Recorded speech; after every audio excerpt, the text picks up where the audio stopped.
we ready to go ahead and dig into a little bit of this, Mehdi Hasan? We've got 2 clips from the spicy exchange. So let's go ahead and throw this on. Take a look. Always great to see Mehdi in a debate setting. Specifically, the dude just slays. Oh yeah, 100%. So let's go ahead and play this from Al Jazeera. Zionism's intent was to establish a Jewish state in the area called Palestine, the land of Israel.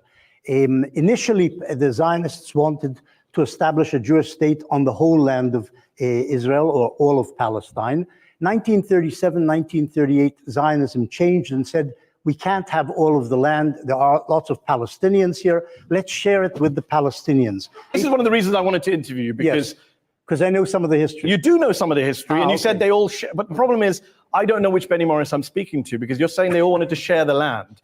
And yet I have a book here that says, on the most basic level, Jewish colonization meant expropriation and displacement. Zionist ideology and practice were necessarily and elementally expansionist. Zionism was a colonizing and expansionist ideology.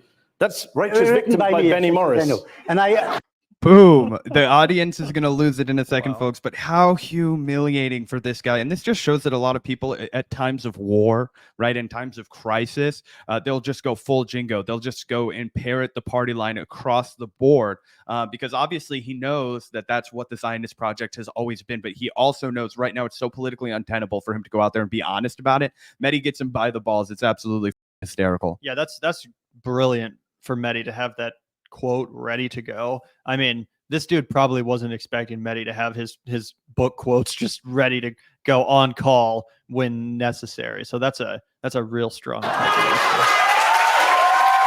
can respond.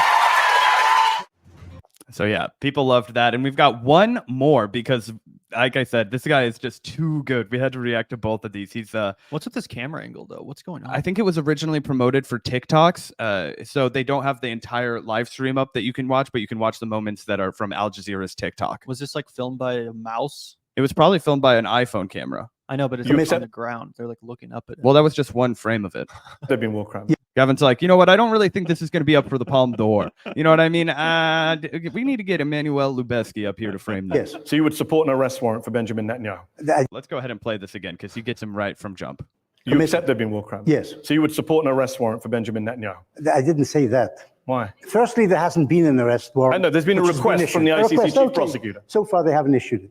I don't know if you can hold a prime minister responsible if a sergeant kills several unarmed people intentionally. You don't think the Israeli Air Force bombing apartment buildings, refugee camps, mosques, cemeteries, hospitals, schools, universities, libraries? Firstly, it hasn't bombed, as far as I know, hospitals. A lie. They have attacked. Bro, getting laughed at by an entire audience of people because they know you're lying to them. No, literally no expert agrees with you on that. That's not true. What you're saying is not true. The only hospital which I remember being bombed was by a rocket fired by the Islamic Jihad by mistake. That's as far as I remember. There is one expert who agrees with him. I think his name is like Mr. Borelli or Mr. Borelli? Mr. Bernelli. There's one well-respected historian out there who I think shares this opinion. Mr. Bernelli. Think about the Israeli Air Force if we're talking about this. Each mission of the Israeli Air Force, and it's probably the most accurate and efficient arm of the Israeli military, is checked beforehand by a lawyer, etc., to see if there actual is there evidence, evidence of. I'm so glad you're pointing this out because it's not a rogue operation. It goes all the way up. See, we can indict Netanyahu for these attacks because it's gone up the chain of command. It's not a rogue sergeant. No, it's not a rogue sergeant. We agree. Wow.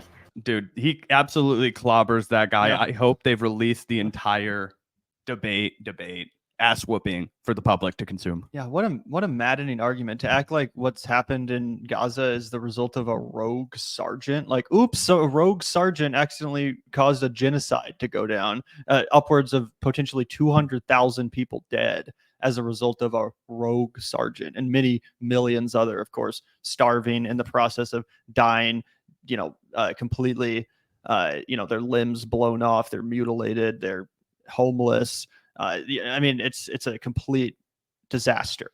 It's not the result of a rogue sergeant. And it's impossible to make that argument to people. Like I use my dad as a political arbiter a lot on this podcast because he's a conservative, he's a Republican, he served in the military, all of those things, right? And I was talking to him yesterday, and it was one of the first times I think he'd really come to terms with the level of destruction that had gone on in Gaza. And I realized that for a lot of people, they aren't plugged in like you and I are. They aren't looking at this shit, but it was a wake up call for him, man. Because he was like, I've been to Israel. I've been to Gaza. I know what that looks like, right? My dad was in the Navy. They're always having naval ships go over to that part of the world. And he was like, yo, they literally destroyed this entire part of the country. Yep. And I was like, yeah, Dad, like they've done more than that. This was an intentional, systematic cleansing of people.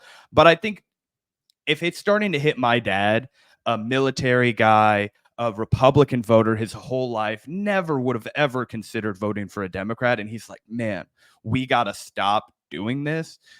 You've lost the entire global population of people who are plugged in and informed.